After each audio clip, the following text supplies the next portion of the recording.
Hey guys, and welcome to another episode of Woke by Accident podcast, a weekly chat about socially conscious topics impacting the culture. We are happy to have our most favorite co-host, Sambaza, host and creator of the Sambaza podcast. He is a three-time Hey, nominee for the best African Diasporan podcast by the APVA, and he is from the Republic of Kenya in East Africa.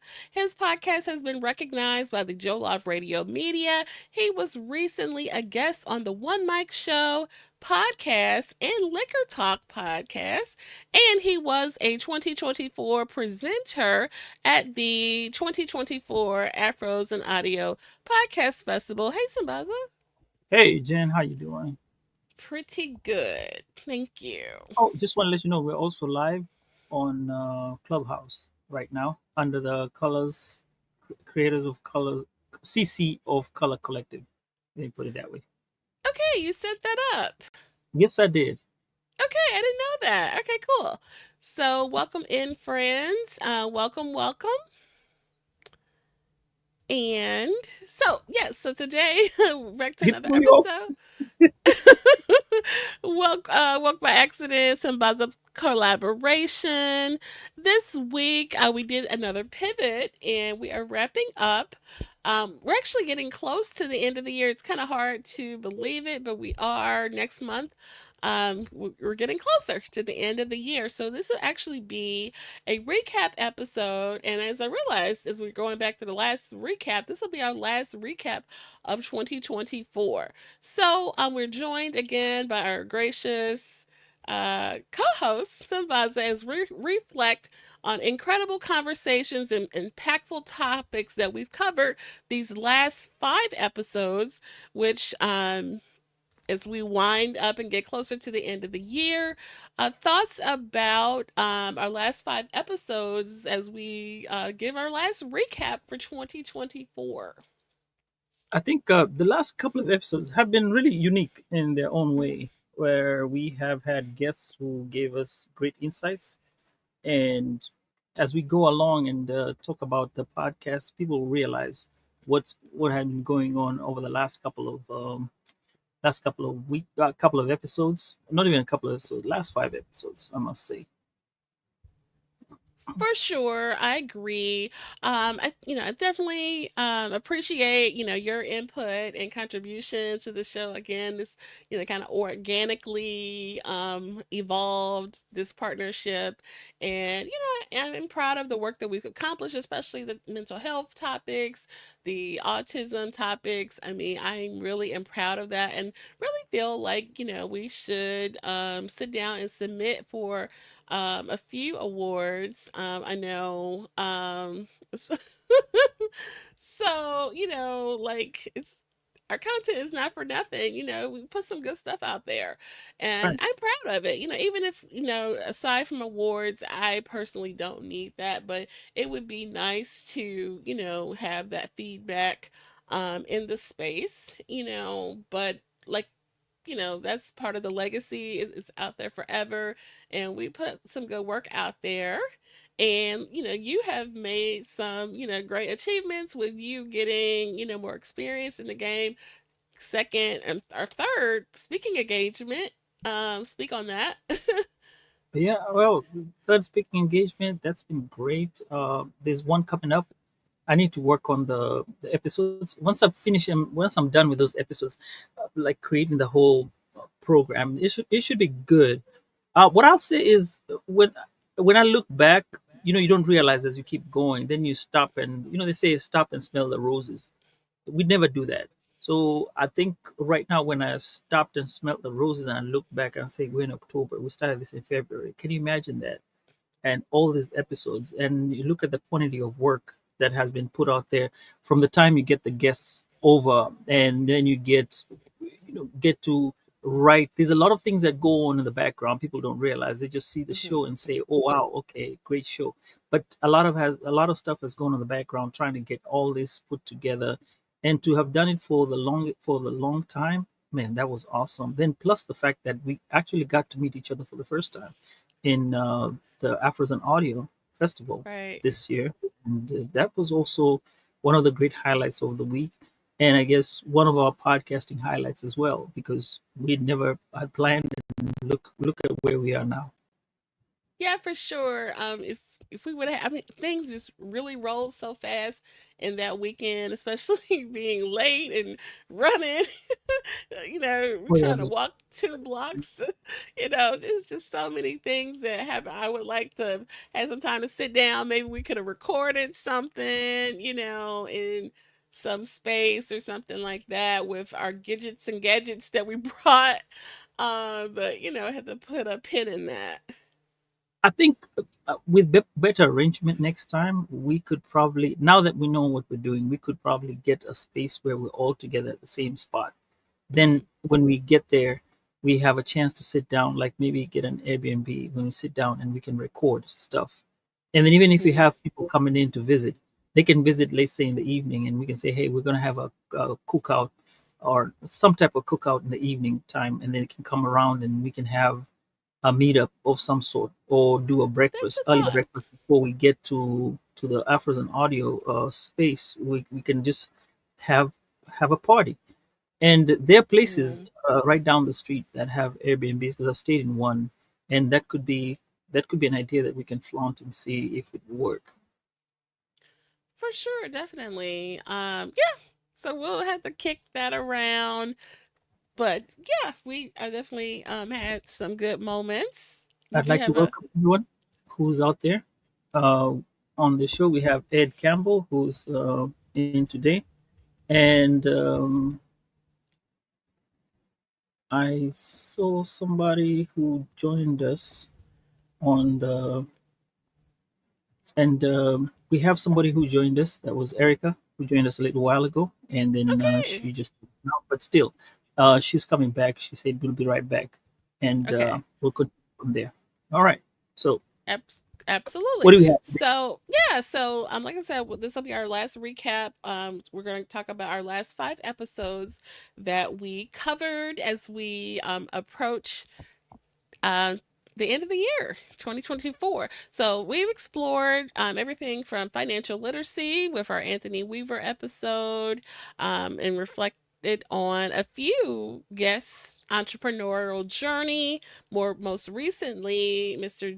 Reginald King, and we've shared some powerful stories and insights that resonate deeply within our culture. And so we are going to celebrate these moments and actually have some clips ready this go round. We didn't do that last time. So yeah, let's just go in order. So our last recap was 179. So we're picking up at 182. Um, and Don't ask. Go ahead. I want to say welcome to the show, Ed Campbell. You have always been here, my brother, all the time, and you say peace and light, family, and we really want to appreciate you for always supporting us all the time. Thank you. For sure. Shout out to Brother Ed, and all of our folks in the chat. And if you were catching us late on the replay, we appreciate you as well. And this episode will go to audio very soon, and be global everywhere you can find podcasts and all the places. All right. So let's get into a clip and then we will discuss this one. It came from episode 182, which featured licensed mental health counselor Denise D. Moore, and we talked about domestic violence and the warning signs. So let's get into the clip and we'll talk about it.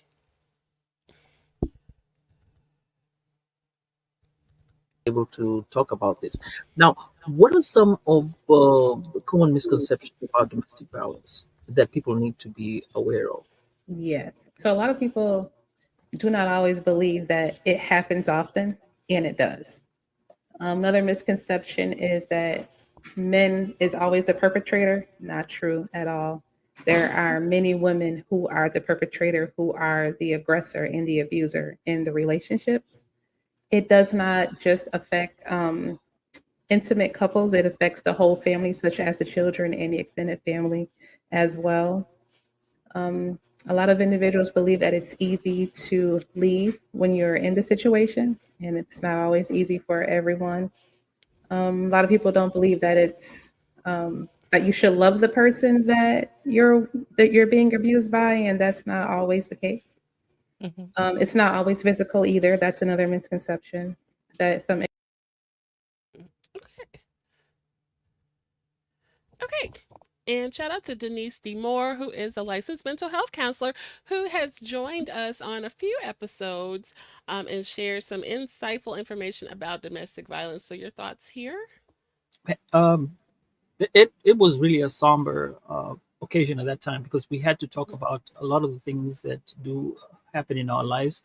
And I think one of the greatest parts that had me um, really thinking was the fact that we did when they spoke about men not having a spot for if you're being abused, because it's not only men who are the aggressor. The women can be the aggressor, and as a man, considering that we're in the U.S., sometimes there's that perception and belief that the man cannot be the one who's being harmed, and they don't have places for men to seek solitude and shelter. That's something that came out loud in that particular conversation. Another thing is also, remember when we were talking about, say, you and I and your group of friends come in there and decide, hey, we're going to forcefully get you out of that situation. Hmm. And professionally, Denise said you can't do that because that will cause strife. And if something ever happened to your friend, then you're going to be part to blame because of that. So you have to let nature take its course with your friends. If there something like that is happening, let them make the choice, because you trying to make the choice may end up bringing more harm than good for both parties, if not Right. one. Yeah. Yeah, definitely. You could potentially be creating a situation where someone could be hurt or harmed by intervening in that manner. We talked about maybe a better suggestion or strategy would be to just provide support for that friend, maybe talk about a plan to get out of the situation, but more importantly, to support the friend who is experiencing that situation. They have to leave in their own time when they're ready to, but you definitely don't want to just abandon the friend, even if they decide to stay in that situation. So, Yeah, yeah. that is one of those things that you have to kind of think, because most of the time you say, you're a ride or die type of deal. It doesn't work that way. And I think they say it takes about almost 50 times, 50 attempts on Really? average for Okay. somebody to get out of an abusive relationship. I don't know if you watch, if you ever want to watch something to do with mental health, how somebody can dive into mental health, like just go into mental health. The movie called The Maid, that is a very good movie to watch, and it will kind of show you. And that's where I think that's where they quoted that option, because she was trying to tell the lady at some point to leave the man, and then Hmm. somebody gave her some advice right there and told them, look, it doesn't work like that. Okay, I know you mentioned that before. I'm not familiar with. Well, I think I've heard of it, but I haven't seen it, so I have to check that out. It's on Um, Netflix, okay, and Netflix, you could come and sign up for advertisement on this particular channel. We won't mind. for sure. Okay, okay. So moving on, or no, actually, you go ahead because I think we went out of order. Oh, so next one I think we're going to talk about was Urban Gardening Can Save Your Life by Kimani Uncle. Um, here's where, so Kimani Uncle is also he's a Webby winner, right? He's a Webby Award Hmm. winner, and he talks about gardening and beets. So he goes through his life talking about how he started off in an organization thinking that that's where he'd be, and then after a while something gets in, loses his job, and then after losing his job he now decides, hey, i'm I'm in depression. And then things happen. I don't want to spoil everything, but then he turns around his life, and that's where garden and beats comes about. um I think when you look at this, when we talked about this story, it shows how you can turn your life around with, Mhm. as you know, if I'm not saying that everybody can and everybody should, but with help you could turn your life around. You don't despair, and that's part of the show. That's part of the beginning. That's the beginning part of the show where it tells us, you know what, urban, and the reason why we say urban gardening can save your life, that is to do with him. He said urban gardening saved his life. And Mhm. going into it, he decides to get into urban gardening and teach kids how to get into this idea of eating healthy food, because food deserts are real. Let's talk about it. It is something that's there. No, you can't run away from it. We just have to do better. We have to try and figure out how we can bring in businesses that will help us uh, eat better. You know, people are there. People are out there to look out for us. We have to try and also, what do I say? We also have to try and make an effort to call on our civic leaders and tell them, hey, you know, we need these things. And since, you know, we're part of the voting bloc, they will make considerations because they do know that we do make an impact.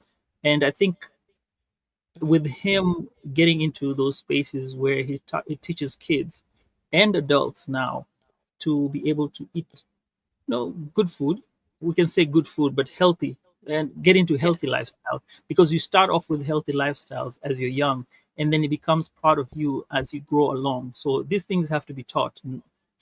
early enough, and then you kind of get on with it in your lifetime. Yes, and then I have a clip to show for that episode, so let's get into that for the ones who have not seen this episode, and maybe you can refer back to episode 180. So let's take a look. This is Kamani Anku. Let's see. Okay, here's one. And so how did you start gardening in beads, and how did you come Mhm. up with the idea to combine gardening with music in this way? So always talk about how I started Gardening Beats. Gardening Beats came out of nowhere, and when it came, it just came. So I did go through my little bout of depression, mental illness. You know, as Black folks, sometimes that's hard to admit that you got some mental issues going on because people start looking at you crazy. Okay. And then let's see. Let's do one more before we discuss from that episode. And okay, here's where you get your vegetables matters, right? Yes. I mean, I still shop at the Wow. grocery store, but I don't shop that much at the grocery store. I mean, Oh, wow. I grow 60% of my own food. The only time I buy anything like a tomato or something is probably during the winter time if I can't grow it inside the house in the hydroponic system, and I need that tomato for that salad. You know what I'm saying? That Mhm. fresh garden salad. Because I'm growing my lettuce outside because you can grow lettuce in the wintertime, but I need that good tomato to add that nice little salad So mix. if you see like a guy that's, so how did you oh, hang on. I was talking about a guy on the side of the road selling vegetables. But yeah, so oh, hang on. I was about to tell you in Swahili, Ebu finish, which means continue. Guy selling what stuff by the side road. Not you hit me with the Swahili. Yeah. It just came out. Oh Lord. But So yeah, they'll have to catch so it. They'll have to catch on, right? They'll have to catch on the episode. Just give them a snapshot, a snippet of what they're supposed to be catching on to. Okay, go ahead. you want to see another one or No, no, what? no. I was saying that people. You started talking about the guy by the roadside, and then you cut them Yeah, off. yeah, yeah. If they want to know what it is all about, all the story, let them go check it out. Okay, yeah, please check it out. This was like a power episode. We literally like rolled on for 2 hours plus. He was such a trooper. Oh, you know what? We got to do that thing that we said we were gonna do. Um, but yeah, so shout out to Kimani Anku 2022 Webby Award winner podcast Speaker at the African Audio Festival. prior speaker at Afros and Audio. Yeah, definitely really powerful guest and had a wonderful, amazing story. And just the way that he spoke about vegetables really like invoked the chat. Like we had all these questions popping, which was really cool to see. And, actually, I even got excited about vegetables. My husband was like, I've never seen you get this excited about no vegetables. He made fun of me. So yeah. So I was actually excited because I don't get excited about vegetables, but I after that conversation, I actually yeah, I got excited. So I know it is vegetable. I think when you grow them, I think it's like a project to me. When you grow them and then you come to harvest them, there's a sense of achievement and accomplishment. And when you bring it to the table, when you put it to the table, man, you're like, yeah. mhm. You know Especially, why? mhm. Go ahead. No, I was gonna say I had put it in the notes that I really felt like there was symbolism in, especially in his story, where or a lot of people experiencing depression, they find some sort of outlet that helps them get through it, and it's gonna be different for everybody's case, especially with people going to therapy and things like that. But I feel like you just for the personal journey to get past it, you just like it helps to have some sort of outlet, right? Look, we heard some friends say that podcasting has been that thing for them, or some sort of hobby or skill that they've developed. I feel like in his case, that upon the suggestion, I want to say his mother or a family Mhm. member, to get to try gardening, it was just like that thing. And I feel like there's symbolism between planting life in the garden and then overcoming something like depression, you know what I mean, that really can take over your whole life and really bring you to a dark place. It just seemed like there's symbolism, and I'm glad that in his case, he was able to find light in life, and like a revitalization, even like better health, and all of that just from taking the interest in gardening, and that we could share that with so many people in just a short amount of time. So Yeah, you're right. Right. yeah, for sure. Okay, so we have a question in Comment chat. by Ed. Ed says, what are three things you love about this phenomenal podcast? Jen, your creativity is amazing, and the collaboration you two have going on is blacktastic. Salute to you, my brother. Thank you, Ed. Oh, thanks. That's pretty cool. We appreciate that for sure. Uh, Definitely. he asked a question. Three things you love about this phenomenal podcast. Well, Sambaza. No, you go. You go first. Ladies first.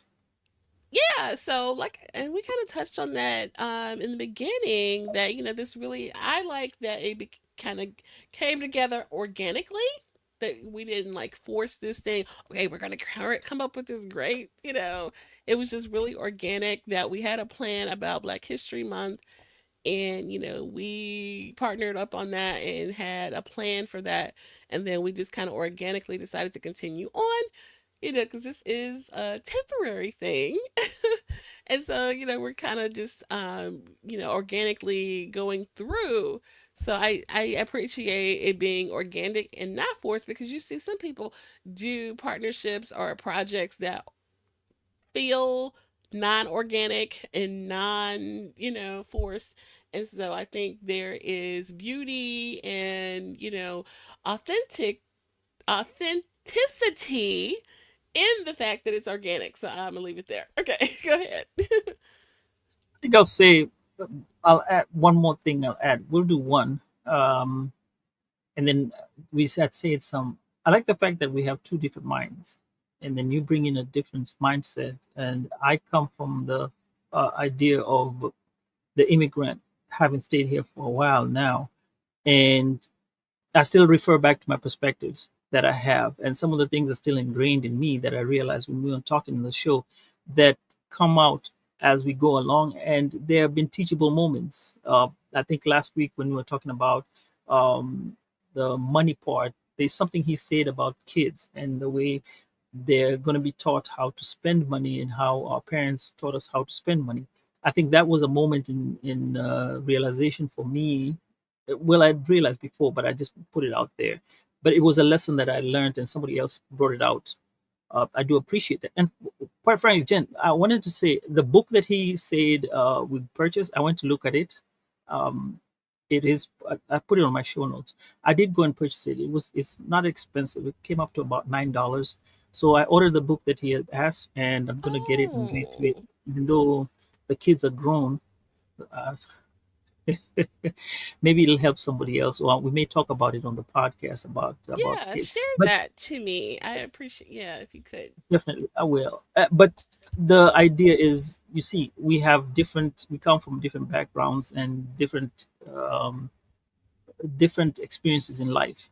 Bring that together Hmm. that we're sharing, and of course, you being a lady and I being a man, a gentleman, it makes it also add more spice and pepper to the soup that we're creating. Okay.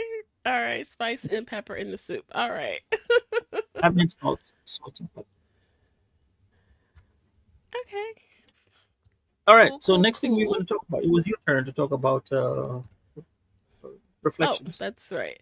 So the next episode in this recap that we are doing was episode 183, which was our reflections on the presidential election. And then we also spent some time talking about podcast festivals, including Afros and Audio and your upcoming um, Podfest. So yeah, on episode 183, we talked about how a lot of people, and I actually seen a lot of people get very emotional about the outcome, and we talked about how like it's okay to be disappointed in the outcome, and we just kind of talked about making lemonade from the lemons, and that there were really a few great things that came out of this election aside from the presidential announcement or the announcement of the new president, right? So we had a lot of historic firsts and impactful policies that came out of this ballot. And we spent some time talking about that. So you want to touch on a few I of think the I prompted up. historic You have a clip on it that you're gonna play because I had some for the I presidential. think I No, we don't just have. Well, made the ones with the other people in it. oh, okay.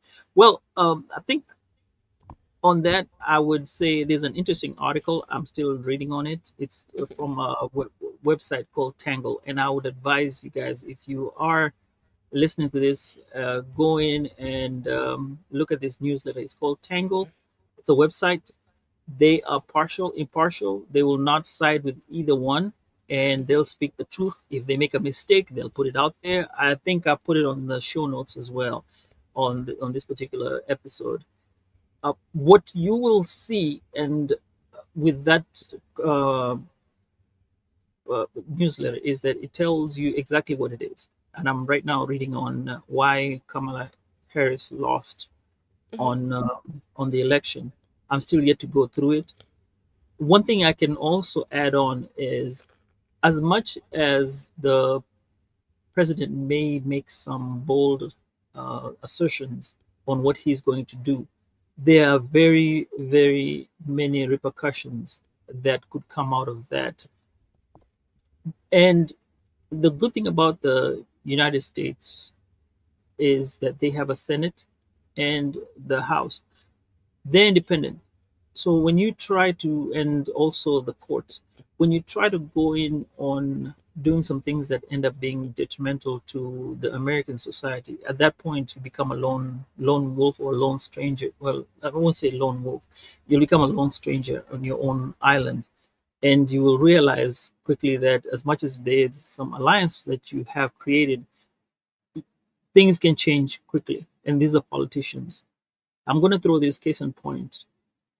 for fear. People might fear this. There's Texas right now. They're talking about sending people home. Illegal immigrants are going to be sent back home.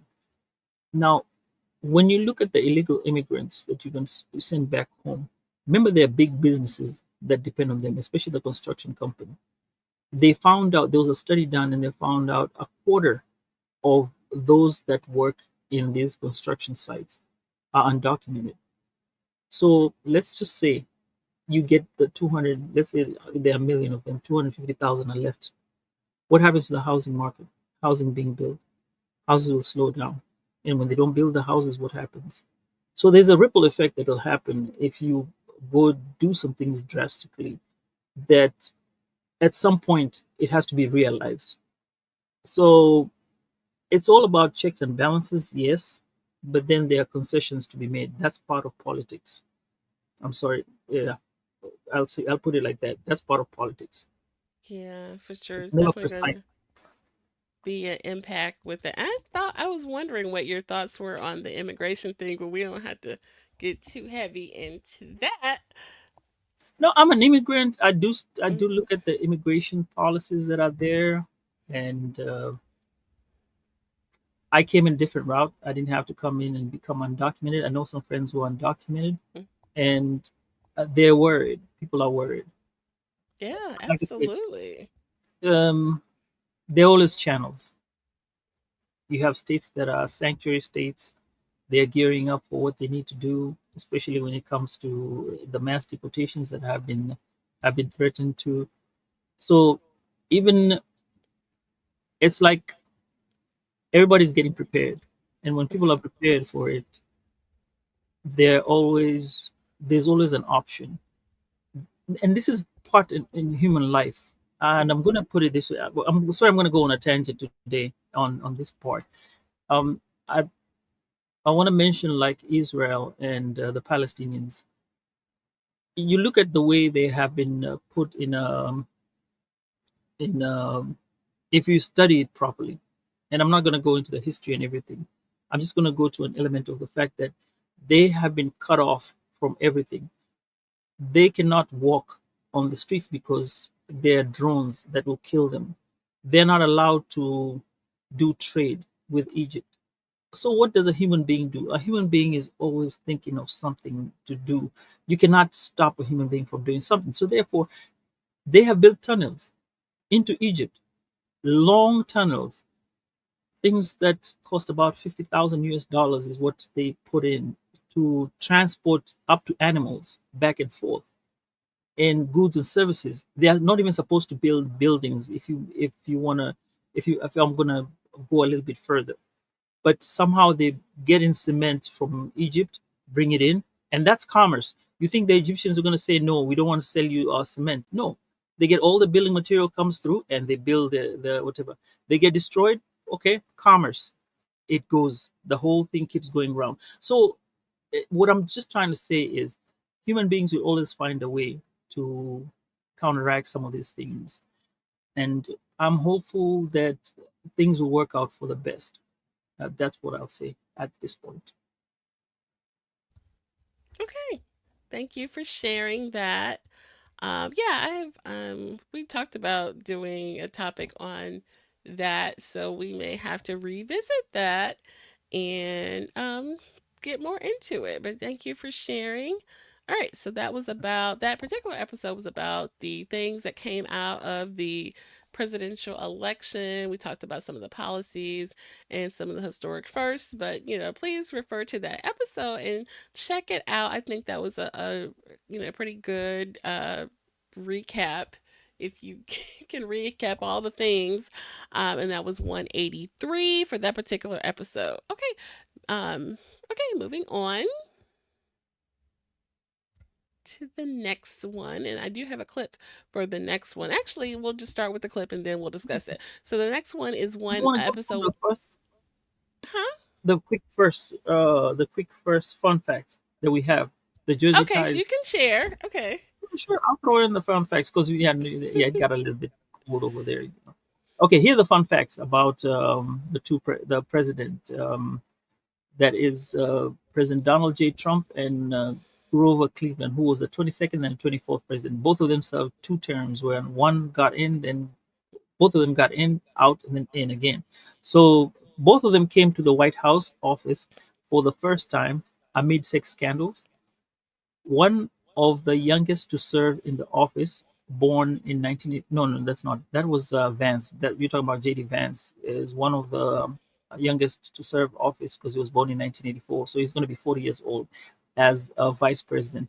His wife, Asha Vance, will be the first Indian American Hindu second lady. And then we have Lisa Blount Rochester was the first woman to represent Delaware ever, and the fourth African American woman to serve in the Senate. Angela Also Bruns becomes the first African American woman to represent Maryland in the state. Sarah McBride is the first openly transgender member of Congress. And actually, there's a story about that on Tangle if you want to go read it about the um, transgender bathrooms in the Congress. And then we have Angela Kim, the first Korean American to serve in Senate, and and she is a Democrat representative for New Jersey's third district, that is. And we have our very own Kenyan called Hilda Momanyi Hilsley. She becomes the first Kenyan-born American to win Minnesota House of Representatives. That's from the Democratic Farmer Labor Party, which she will represent District 38A. Her family relocated to the United States when she was only 9 years old. Man, let me tell you, this created a buzz. Even in the parliament of Kenya, they were talking about her like you'd think that she even belonged there. Really? Okay. Well, she she came from, but you would think that but they're proud. They're proud. They're proud. Yeah, for Yeah, sure. yeah. That's cool. That's cool. So yeah, a lot of and that's just, a handful of the first. It was a lot of historic moments in this election across the board. So, all right. So we'll pivot on to the next episode in this recap that we're doing a recap of the last 5 episodes for 2024 before we press on. Okay, so episode 184, which was the entrepreneurial journey with businessman Reginald King. And let's just go into a clip and then we'll talk about it. Let's see. I do. Okay, here we go. I think I only have one clip for him. Okay. All Do you right. keep yourself motivated in challenging times? Like when you see that steak and you're like, man, I gotta have that steak, and you know you're vegan and you're staying off of it, and this is a commitment you made to yourself, just like the way you make a commitment to a business. This is what I want to bring in profit. I need to wake up early in the morning and do this and this and that. Um, Mhm. Tell us about that. Yeah, and it comes down to discipline. I don't even think I mentioned that word through this whole podcast, but No, that's really, really, really, really important as far as discipline and how you see yourself and how you want to be seen in the future. Like I've came across a lot of people that are like 75 and they can't move like they want to. Okay. Yeah, I thought that was interesting how we actually had a really great conversation talking about his business path and journey, and then he shared that he does practice a big vegan lifestyle, but it also kind of went further into how that impacts his business mindset, and not just, oh, I'm vegan because I want to be healthy, but actually how like he equated it to, I want to do my business in a more productive way, and me being a healthier person allows me to be a better business person. And I thought that was a cool. I never really heard anyone like equate it, aside from the health benefits of being healthier. Do you know what I'm saying? I thought that was pretty cool. yeah, because I follow him on Facebook. We follow each other on Facebook, and I've watched his journey because as he left work, he left the employment.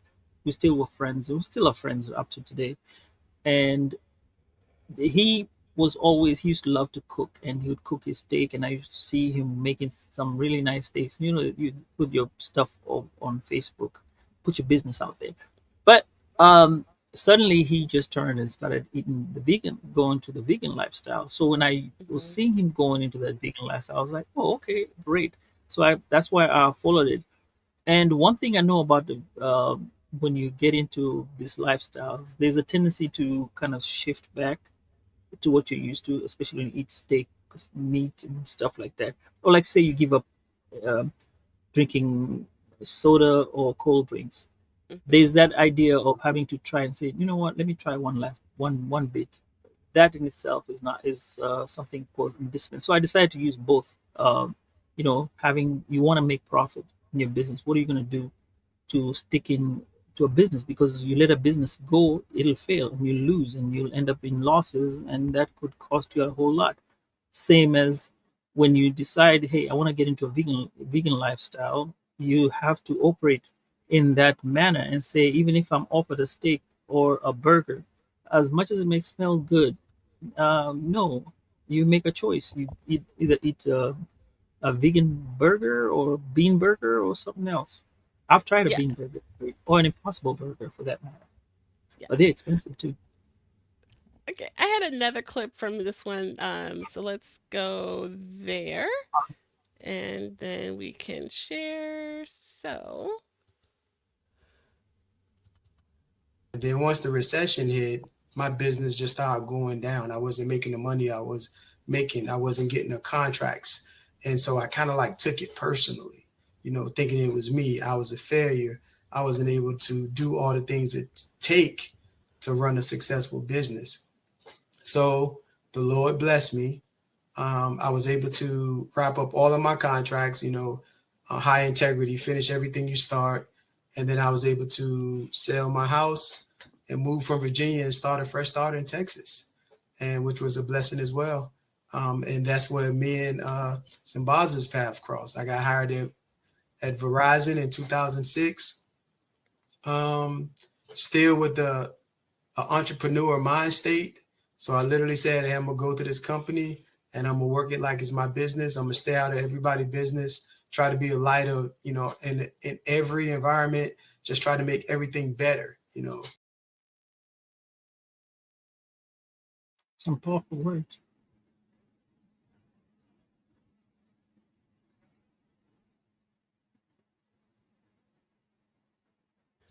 so like, yeah, definitely powerful words in that clip. I think that was the clip I was looking for at first, where he talked about, overcoming challenges and things like that, that bounce back, which you really, have to have if you're going to really be successful as an entrepreneur. So for him to share that, I thought that was amazing. And then also, yeah, go ahead. I lost my thought. I lost my thought on that one. Well, I like him. Yeah, like we said, he picked up from where he left off, coming into work, and he had that mindset, being an entrepreneur. What would he Hmm. like to do at work that would make him stay in the same mindset? And you could tell he was different. He wasn't like everybody else. He had a focus, and I think when the right time came, he just took off and went and started his own practice, and which is the what do you call it, um, veteran security. So he decided, well, it was time. He started it, and he's been doing it for a while now, and it looks like they're going great. Um, Last but not least, we have Free Yourself, Paycheck to Paycheck Lifestyle by Anthony Weaver. Now, Anthony is someone we met at the Afros and Audio Festival. And when we met, we decided, hey, you were talking, he was on a panel.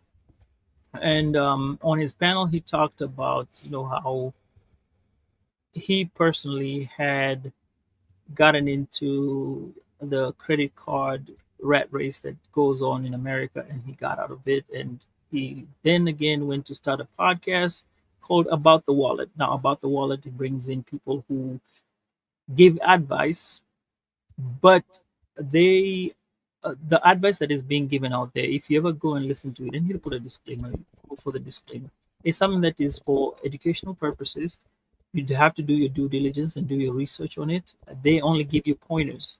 Now you do your due diligence, you go and find out what's there. So the people come in and explain to other people who are interested on that particular show, on how to save money, how to get into the mindset of saving money, how to get off the credit card credit card dilemmas, how to be responsible in utilizing your credit card. So when you do that, you can get yourself into financial independence, and that's what everyone wants. You don't want to be all the time looking behind you for, or maybe when the phone rings, you're scared because you see if the thing says debt collector or something of that sort. So you you want to really go and check out the podcast. I've listened to a couple of the episodes there, and they're really nice episodes, and they have a lot of information.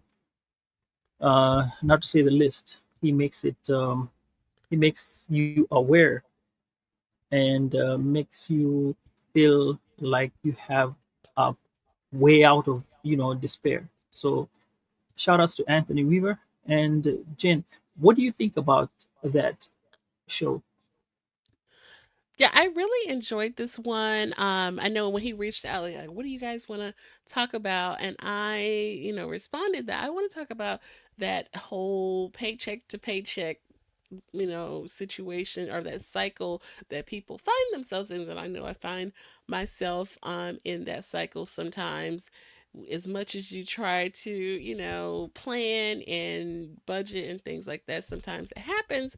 But he actually had like a very logical explanation for things, and it just shows you, like, that's that mindset thing. And we were talking about that before we got started, that a lot of people's habits, have something to do with maybe an emotional situation or a memory or your thoughts about money, and so like a lot of financial coaches spend time on the mindset and emotional piece because it's related. You know what I mean? You might think like, what, that doesn't have anything to do with money, but it does. We talked about memories of like your mom buying your leather jacket, or maybe some father buying some J's for his son.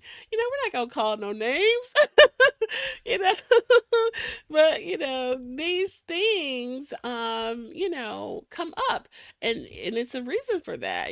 Maybe some girl wants to have floor tickets to see Beyonce. We're not calling no names, And so we make these decisions based on some sort of, I think the word he used was value. We put a value on the things that, okay, this leather jacket is important to mom, but he's like, I don't care about leather jacket. I'm okay with a jacket from the thrift store or a jacket from Target, or maybe a teenager's like, I'm cool with some Vans or whatever. I don't need J's, or I don't have to be on the floor to see Beyonce. I'm good sitting way up in the cheap seats. It's a mind, it's a value thing. But I don't know. I want to know what you think about that, because, I've sat in the cheap wax seats before, and it's not the same as being on the floor. So, the and I'm just gonna put myself out there. I was that girl that bought floor tickets to Beyonce, okay? And it did cost a pretty penny. But in my mind, I was giving myself a reward, and things, and treating myself. And I literally went by myself because of the cost. And I had a good time. I really did. And, I didn't have to be on the floor. It was a value thing to me. I wanted to experience the floor situation. I've been on the floor for some other concerts, and it is a different feeling being on the floor than being way up. And I'm a concert person, so I know the feeling and the difference. It's a difference. But that's a value though, right? That value is not going to be there for everybody. So I changed my mind. on that. I used to love the idea of being on the floor seats, and then I love going to watch the Mavericks play. And then two situations happened. One, I went to a game and I was sitting next to a lady who was actually she she was actually reading a book throughout a game. The husband was there, took her wife. The wife read a book, and the guy was like, "No, it's okay. Let her read the book." And we probably had paid for the same amount of tickets, so maybe they were season holder. And Mhm. I'm sitting there, having the best, the best time of my life. But here was somebody else who you're looking at them, they're like, "Oh, these are just seats." Then the next Exactly. time I saw somebody, one of my coworkers, got tickets, floor seats. It was a Lakers game, Lakers versus Mavericks, and that's an expensive floor tickets. They were given the ticket, and they wanted to sell them. And then I've been up there, and I looked down, paid $25 back then. New tickets were $25, and down there is probably like $1,000, and you'd see Mark Cuban come sit, leave, sit, leave. Yes, he's the owner. Then you see some guys come sit and eat, some sit, leave. And I was like, you know, people are giving these things for free. Why would I spend thousands of dollars to be right down there next to somebody who probably got the ticket for free? I'm not going to do that. So I think I developed a mindset whereby, to me, if I go to a game, it's an experience. If I do want to buy the bottom seats, yes, I'll buy the seats at the bottom. But I look at it as, if I'm going to sit right next to a person who's gotten it for free, I'm not. I'd rather go back up there, pay my 25 up How do to you one. know if they got it for free? And why do you care if they got them for free or not? That I don't doesn't have know. anything to do It's, with your experience. That's like I don't know. beside the It's just point. that's we're still, and then there's I understand the experience might be different, but to me, I was there. And some people tell you, yes, you could be there up at the topmost, at the bleacher seats, and I am down there at the bottom. Yes, the experience is totally different. Even when you get into those press boxes, it's different. Yes, but sometimes just being there to experience that is what counts. And in the end, And it's you're true. not going to hurt Yeah. your pocket. And And that's just me. I think, yeah. and Jen, I think it's something that you probably, I probably had to go through in my life to realize that there's some things that I'll put value. There's some things I put value on, and some other things I will not put value on. And yeah, Mhm. those are some of the things. Like, Yeah. I'll leave that Beyonce thing alone. I was gonna say something else about no, it, no, but no, go ahead, go ahead. Let's talk about Beyonce. Let's talk about Beyonce. no, I mean, I was gonna say that, like you said that, like, it doesn't matter if you're it's a personal thing, right? So like I was by myself on the floor, right? But my niece and her stepsister went too, but they were like way up. But we got kind of ride over together, right? And it was just like, okay, see you later. I'm going down to the floor. And but she had the time of her life. This is the first concert she ever been to. She just wanted to be in the building. You know what I mean? Like, she's a little preteen. And so, and I know that I feel it because look, I've been going to concerts since I was a little kid. Like my first concert was like MC Hammer or something like that, or Criss Cross. Like literally, I've been going to concerts all my life. And that when you're a kid, you just want to be in the building. You don't care if you're way up, whatever. But at this big grown age, if I want to see a show, like entertain me. I know, and I guess I've probably been spoiled by the Essence Festival, Yeah, because when you go to the Essence Festival, you do get a different feel. And yeah, let me put it like that. There's a different feel to it, and it that's probably changed is. my attitude towards how I look at events and things like that. And yeah, you're right. When you're younger, you just want to be in the building. I mean, Yeah, I'm sure if Kendrick Lamar was coming in and I had my son go to it, he wouldn't matter if it was at the top of the bleachers. right. To see Kendrick Lamar will just be good and say he was there. Yeah. Knees may not fit in those chairs up there. And they're like, nah, you know what? Nah, I ain't gonna do this. So yeah, I think I get your point. I get your point. And obviously there are better freebies when you're down there. You know, you get some extra freebies. You get to be treated, you know, like with royalty. You might get some little bit of drinks here and there for free, coupons and stuff like that. You actually do Mm. when you're down to the on the No, on you're the talking about the NBA games, okay? NBA games, and sometimes Hmm. no, even sometimes when you go watch these Oh, the concerts. the concerts, yeah, Okay. you get maybe pamphlets and stuff like that. Could be even free things. You know, you could, if there's anything to win, you probably would win on being on the floor. So that's the thing. Yeah, look, I stayed in my lane because look, even though I was on the floor, there were probably like 5 or 6 different levels above where I was. Like there were some for the Renaissance tour, there was a certain level of seats where you got not only were you closer, Hmm. you got a special bathroom, you got a Yeah. special little bar area, like she really, wow, that was like a moment in time. Okay, enough about me. Enough about Beyonce. But But look, the point is the value thing. We put right, values on things. let's take out Beyonce. Let's talk about how the American American entertainment industry treats you to make you have value in being at a concert or at a game or at somewhere. So you know when you go to any concert, see they've made it different levels. You got level one, okay, you got a special bathroom. You level two, you can't get the bathroom. You can use the bar, but you can't get whatever. And it's Mhm. all that. It's just like me nowadays when I say people VIP, that's just a piece of rope and space. That's all that is. If you look at it, there's no booth Yeah, like you're gonna be. No, it's a piece of rope and space. And someone tells you don't go in there. Ah, yeah, it's true. It's true. Sometimes it feels good to be a VIP, but but look again, it's a personal value, and you have to sit there and think about, does this value matter? You know what I mean? Just like cars and things like that. and one thing I'll say, Jen, when you spent the money and you said, I want to be on the floor seats, and you got the money, you were on the floor and you watched it. Nobody will ever take that experience from you. I don't care whatever happens for the rest of your life. You will always tell people, and even your cousins will be saying, "Yeah, we were with her at my first concert.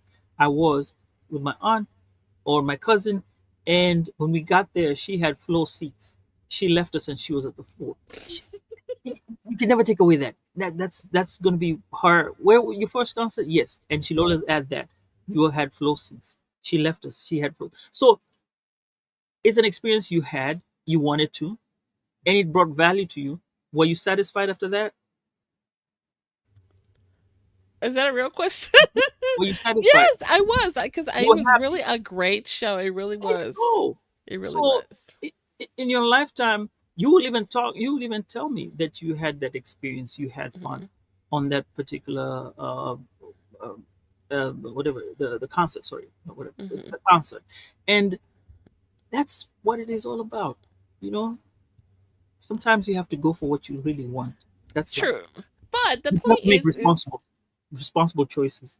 true, true. So, but learning that, okay, there's some things that I can do without, you know what I mean? And I think that's kind of the point to this, things that you really value or you really want. Okay, you make that decision, you got to pay the cost or what have you. And then other things you have to say, okay, I got to tighten my belt up. I know I want to go to Afros and Audio next year. So let's tighten up, and I can't get all the things that I want. I can't just be swiping on everything.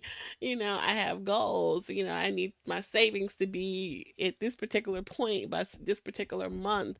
I need to kick it into overdrive on my side hustle.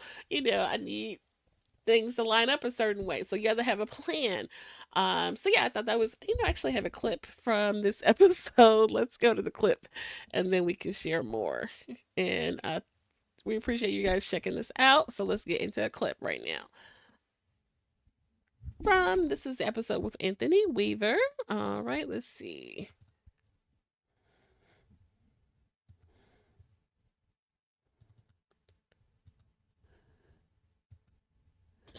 So again, you're gonna have to have that talk, and this is the reason why what you call it, I refer credit cards as the oven. So Okay. what I mean by that, it's like an oven can burn your house down if you don't use it correctly, right? It can burn your food. You can add a little crispy to it, and it's like, oh yeah, it's not burnt. You can scrape it off. But if you treat it nicely, you can make an awesome meal. Thanksgiving's around the corner. You even got the stovetop options now. So with that being said, if you look at the credit cards the same way, yes, it can mess up your life if you don't use it correctly. But it can also provide you free resources. Like I travel to I go to FinCon every year. So I travel to FinCon for free every year. So I get free hotel stay, free flight because my credit card points. And all I do is just pay off the bill every month.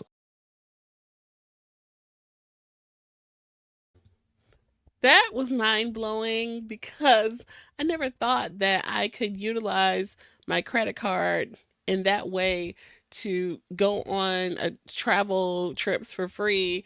And anybody can do this if you utilize your debt management the right way. So I really like that took my breath away when he said that. I was like, what? So yeah.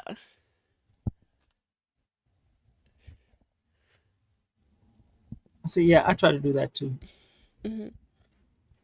Yeah. So So yeah, yeah. it was a good show. I did love it. All this. I think when you put into perspective all these shows, uh, I think they create a journey. And right now, where we are at, if you guys go and look at the stories that we've had so far, I think you will see that we have tried to make out a list every month, try to celebrate that particular month on whatever is going on, and also share with you all these incidences and talk about things that have been going on with regard to our life and the life out there, bringing in special people who will give out special information and give out gems. And with that, Ben, I guess we have to take it home. Definitely. And we appreciate everyone tuning in for this episode. Let's see here. And we hope that you found today's conversation in some sort of inspiration or enlightenment with what we shared. If you found today's episode meaningful, please consider sharing it with friends or family. And our collective awareness and advocacy play a crucial role in creating a positive change. So, please stay tuned for more engaging content as we look forward to continuing these important conversations in the future. And again, we thank you for being a part of the Woke by Accident Sambaza collaboration. Until next time, take Goodbye, guys. care. Take care.